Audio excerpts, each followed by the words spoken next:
if you measure heart, he'll rank right up there at the very highest. He's a winner, and winners can make any team better. Here's Selden coming around driving, and he dunks over Raheem Christmas. Oh my goodness! Today's feature leaving high school I thought was the prototypical two-guard for the NBA. He had size as far as height since his freshman year, the body, handle, and was crazy athletic. To this day, I think he still has all those things. He went to a big name school with an equally big name coach that has been placing prospects in the NBA since forever, and the high school resume being the 12th rated prospect in a class that may be the deepest high school class as far as NBA talent it produced in a while. Then there's the McDonald's All-American game and Jordan Brand selection, where he looked special at the time. Fast forward to him going undrafted and having to fight his way onto teams through 10-day contracts and short-term deals. He still managed to put together a 5-year career in the league, but that's a far cry from what many thought he would turn out to be. Let's talk about that career and what may have played a role in him not hearing his name called on draft night, and also why he struggled to live up to expectations so far. Wayne Anthony Selden Jr., born September 30th, 1994. It's your boy JC Stunted Growth. Let's get it, man.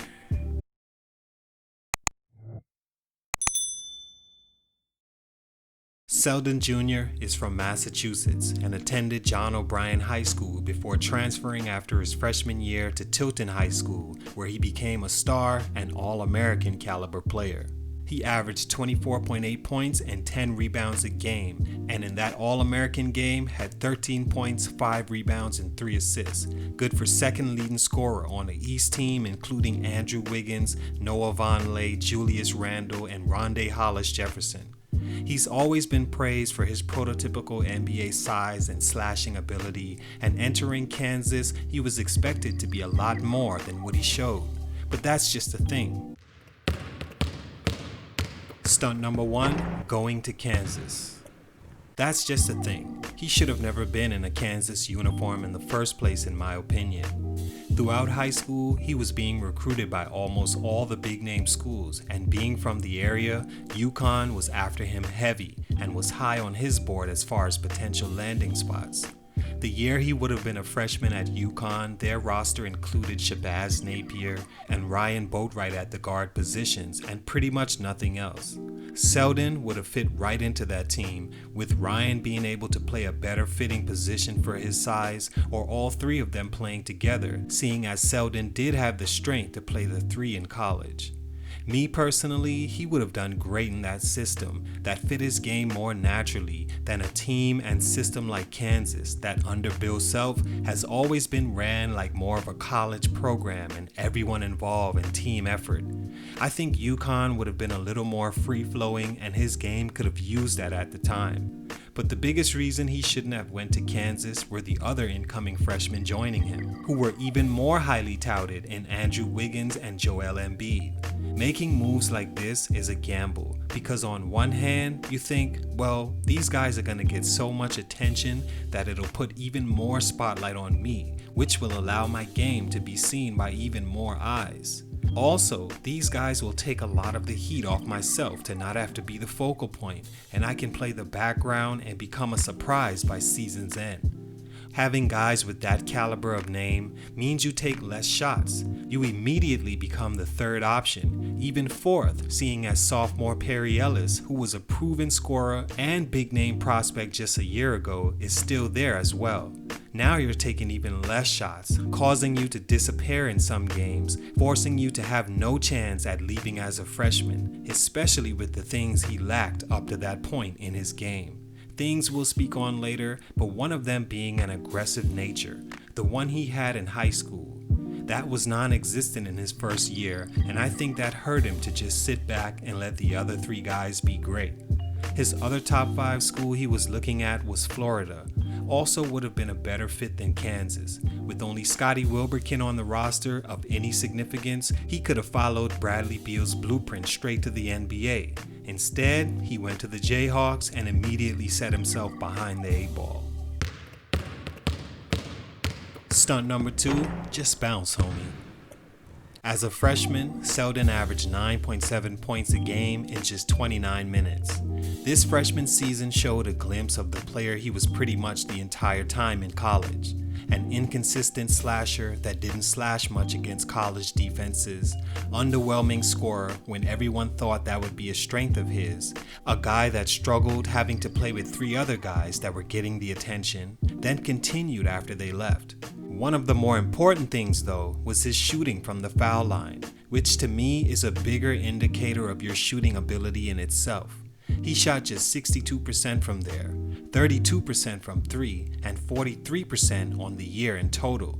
Not great numbers for a prospect like him. But I still believe, had he left after that year, he would have had a better chance at being drafted than the one he ended up having.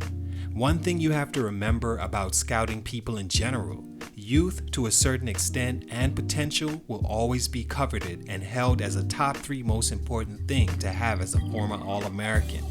Once you've made that kind of name for yourself in high school in these days, you can have a mediocre year and still find a place in the draft because teams make excuses for guys like this. Well, maybe he was playing with those other stars and it dimmed his game a bit. Maybe he just didn't adjust to the level yet. He's still young. He just needs time. If he puts it together, he'll be this. When you have that youth of 1 year's experience or less as a former top 10 to 15 player, you have to capitalize. Now, a lot of times this doesn't work and you may still go undrafted, but hey, it's still better than wasting 2 more years of your youth and still seeing the same fate. Selden would return for a sophomore season with the Jayhawks and was exposed. All those excuses immediately go out the window as soon as you step foot on the floor in the second year. Now you better perform, and perform with improvements in the majority of the areas that were questions in your game. He had an even worse year than he did in the first, in my opinion, as the team's best or at least second best returning player behind Perry Ellis. He averaged 9.4 points a game, 36% from college 3, 39% down from 53% on 2-point shots, for a total of 38% as a scorer for the year, not including the 65% he shot from the foul line, which to me is the real deal breaker. A guard consistently shooting in the 60s from free throw is a mental weakness. Mental weaknesses are hard to impossible to teach. That sophomore season was a tough one for Wayne, and he'd need to come back another year and prove for a last effort those showings weren't good representation of his game. Stunt number 3, side dishes. The meat of Wayne Selden Jr.'s game is that he has great size for the position, is tough, durable, very athletic, and has a good form, so on many nights he was actually a good deep shooter. But the meal ain't right without the sides.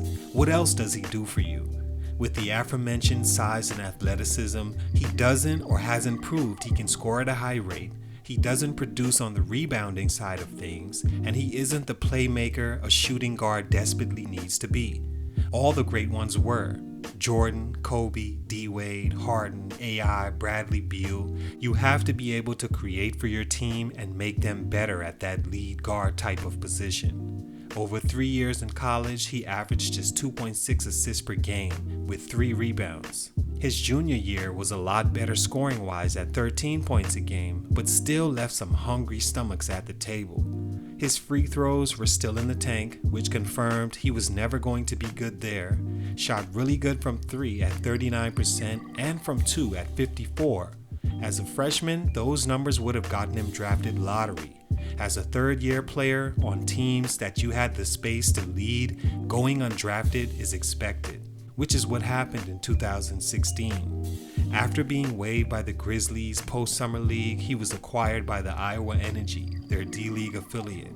He would go on to sign a 10-day with New Orleans, short-term with the Grizzlies, back to the D-League, Bulls, China, and back to the NBA farm system. All in all, Selden is still just 25 years old and has some space to grow, but a lot of growing to do. Will he get another shot in the league and turn things around? That's tough to say. For his NBA career, he's played 124 games and has yet to show differences in production from college, so we'll see. Salute to him, he stayed the course and ultimately made it there, so I gotta respect it. But for these reasons, his growth was stunted. It's your boy JC, Stunted Growth, and I'm out. The Jayhawk. I mean, there was nothing he could do about there. I mean, oh my goodness. Like I need that age gap because guys are definitely very immature. Linger a little bit. Maybe take a little sip of your drink, giggle, look away. And he's like, yeah, reservation for 2. And the woman looks up his name. She's like, sir, that reservation's for tomorrow.